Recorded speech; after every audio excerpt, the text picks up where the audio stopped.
This morning, we will hear from our water sector partners, as well as members of WASCO's management team on the meteorological outlook and expectations for the 2026 Atlantic hurricane season. Then we will be briefed on the watershed levels. Then we move to WASCO's operational and project updates. As customary, we welcome questions from the media once the presentation has concluded. With that, I will now turn you over to Ms. Vigil Saltibus to start the presentation. Good morning, everyone. St. Lucia is currently experiencing a significant rainfall deficit, which began in June 2025. The previous wet season, 2025, ended with approximately 37% less rainfall than normal. And this shortfall has continued into the 2026 dry season. As of last month, April 2026, rainfall remains well below average, placing this year's rainfall accumulation period from June the previous year to this April to be among the third driest on record. What this means is that we're experiencing a developing drought situation. Our rivers, reservoirs, and soils have not had sufficient time or rainfall to fully recover. It is important to note that the recovery is not immediate. The ground is very dry, so light rainfall is quickly absorbed and does not significantly replenish water supplies. We would need prolonged or intense rainfall to see meaningful improvement. Looking ahead, forecasts suggest a continued likelihood for below normal rainfall into the early part of the wet season, due in part to a developing El Niño, which is currently forecasted to be moderate to in strong intensity. We can also expect warmer temperatures, which can and will increase water demand and place additional strain on resources. These conditions raise additional concerns such as increased risk of bushfires. I am sure some persons would have noticed down south, some areas looked. Thank you. There are some noted areas that show indication of a previous fire, very recent, I should say, especially with the dry vegetation and occasionally windy conditions.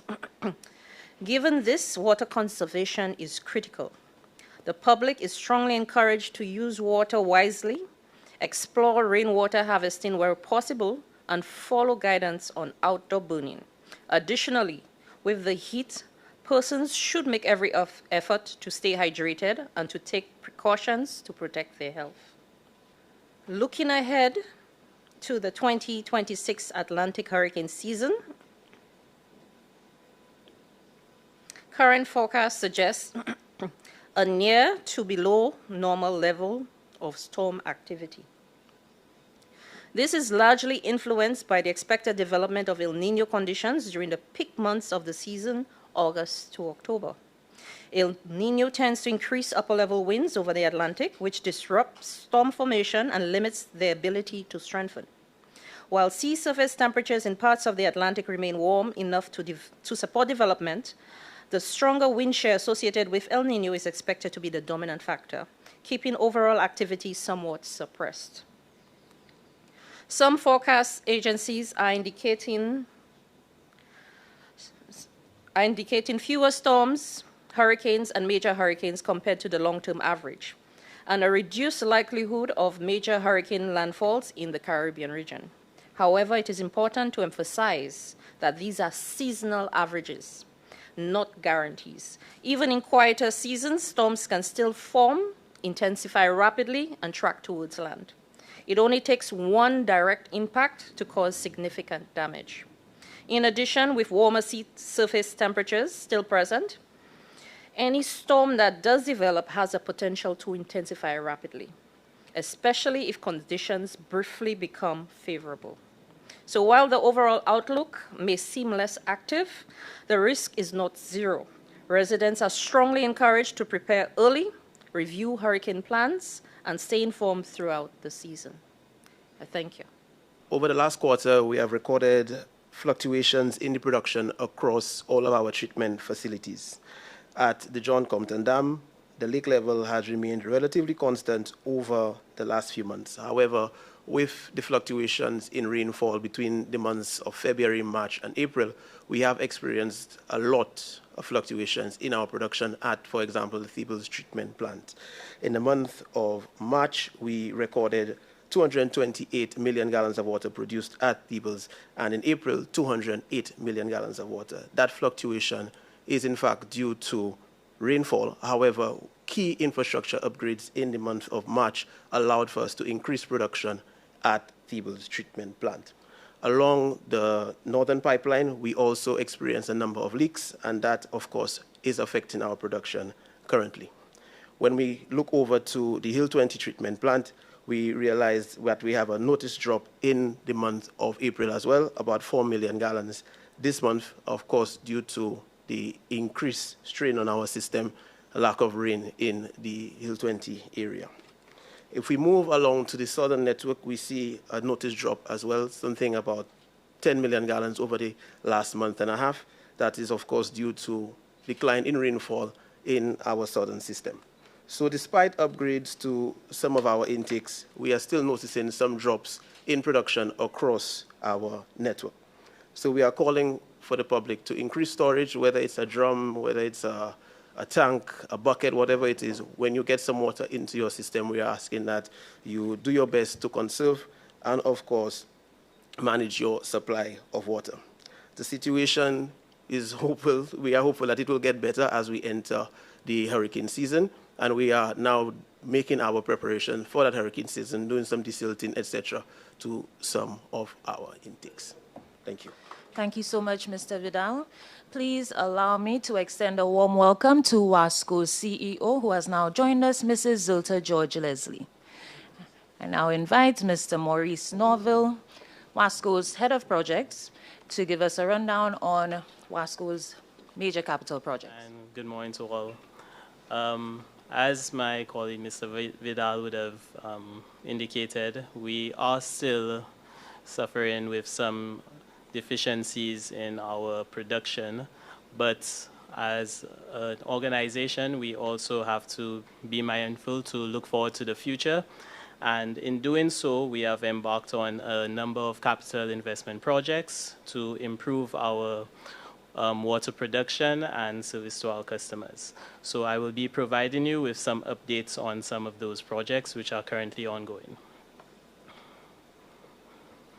So the first project which I will report on is the Theobalds Water Supply Redevelopment Project, which is funded by the CARICOM Development Fund, and there is an estimated project expenditure of $5 million US. Currently, we are in the procurement process of the contractor who will be executing the works on this project. We received the no objection or approval from the CARICOM Development Fund to move to this stage of the project. And we are currently awaiting the proposals from the various contractors who will be submitting tenders for this project. The current deadline for submission of those tenders is the 21st of May, that should be 2026. There have been site visits with the various contractors for them to get an appreciation of the scope of works for that project. We had a total of 7 contractors from local companies as well as regional companies who have expressed interest in bidding on this project. The assessment of the proposals is a 2-stage process, which will involve a technical evaluation of the proposals as well as a financial evaluation. We're anticipating that this evaluation process will take approximately 6 weeks to complete, and at the end of the evaluation, the highest scoring bidder will be asked to negotiate a contract to execute the works. As in our current schedule, we expect that construction will commence on this project in July 2026 and will take 12 months to be completed. So we're looking at completion of this project to restore the Theobalds treatment plant to its original design capacity by early in the third quarter of 2027. The next project, which I will provide an update on, and our largest capital project, which is ongoing, is the John Compton Dam Pipeline Rehabilitation Project. That project, we have the government and in collaboration with WASCO has secured a loan of approximately $22.8 million US from the Caribbean Development Bank for this project. Currently, we have established the project team who will be specifically dedicated to undertake this project, which also includes the hiring of a project engineer and a community liaison officer who will be supporting and leading on the coordination of stakeholder engagement activities on this project.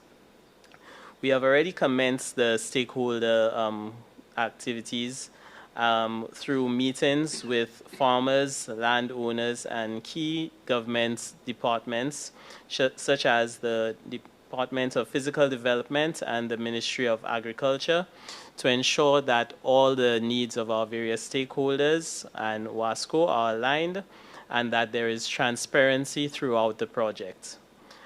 In terms of the procurement or activities under this project, we have gone through the evaluation of the expression of interest for consultants to undertake the design review and supervision of the works, and a number of firms have been shortlisted and asked to submit proposals for this initiative.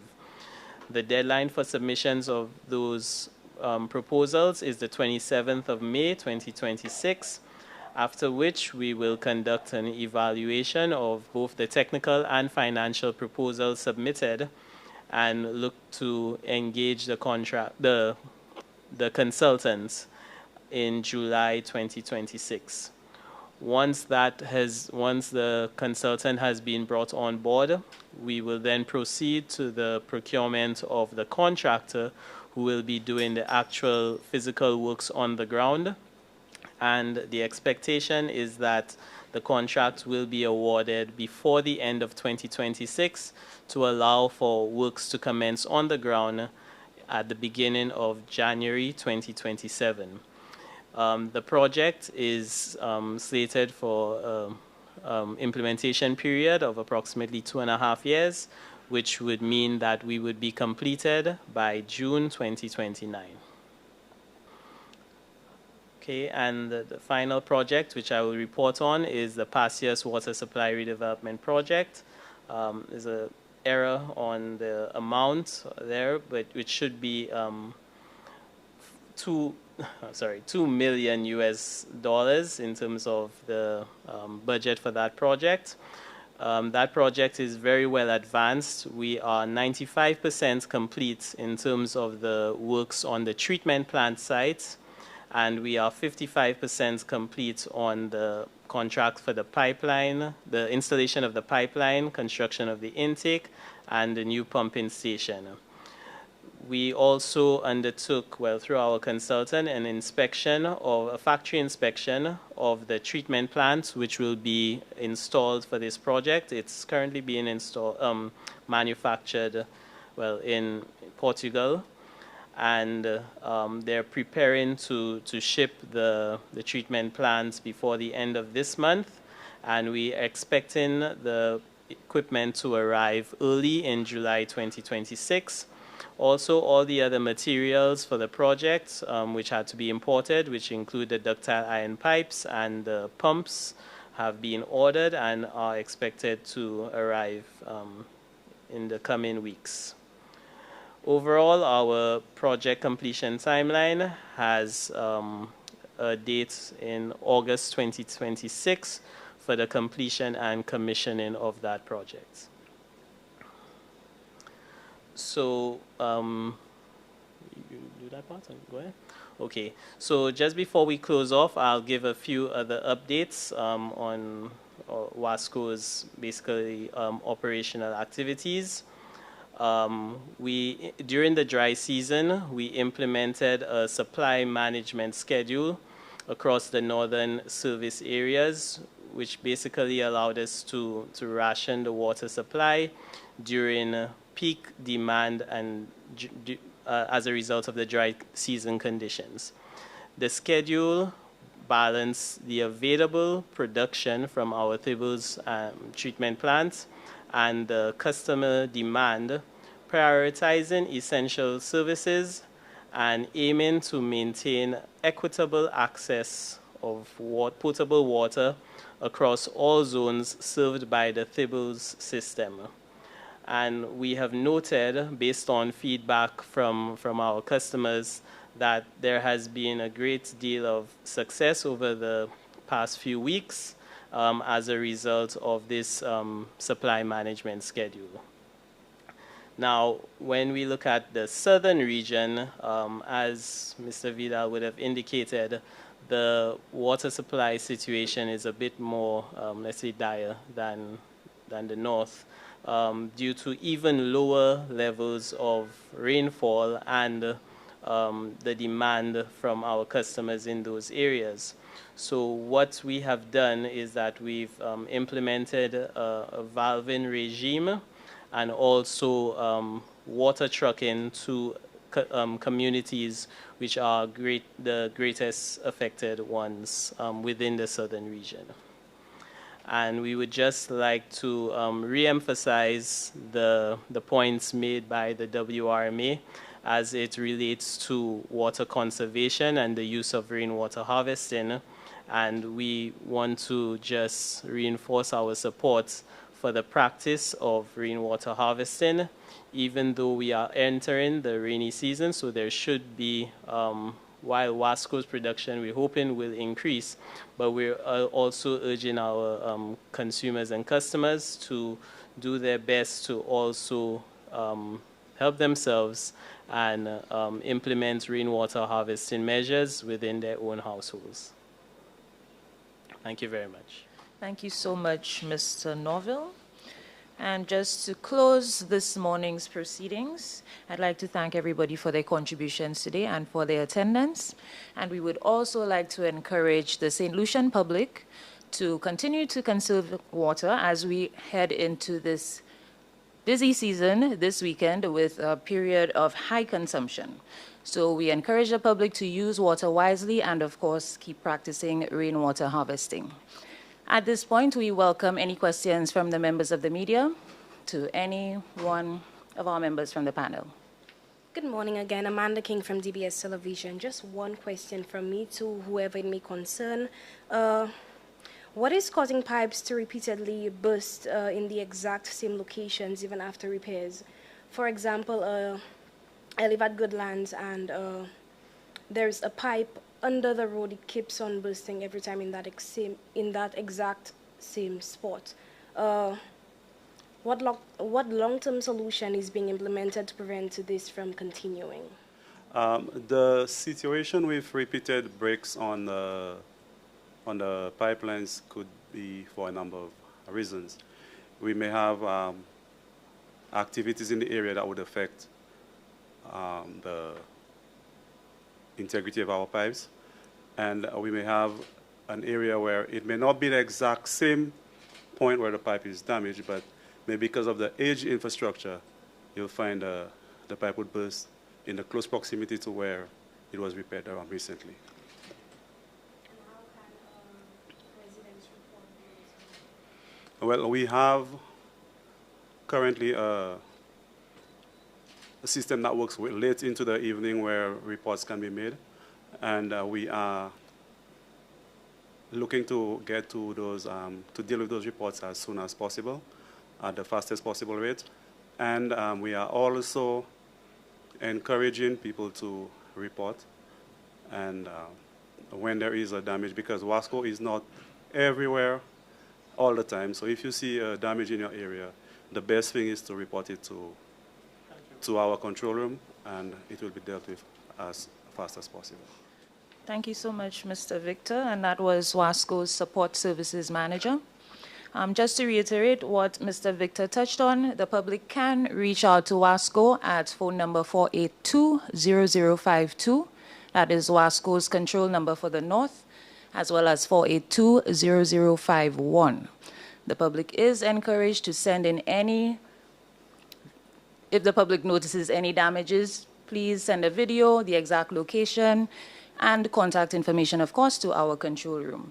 They can also be contacted at 457-3958, and we are also available on our social media platforms as well. Okay, thank you so much, everybody, for joining.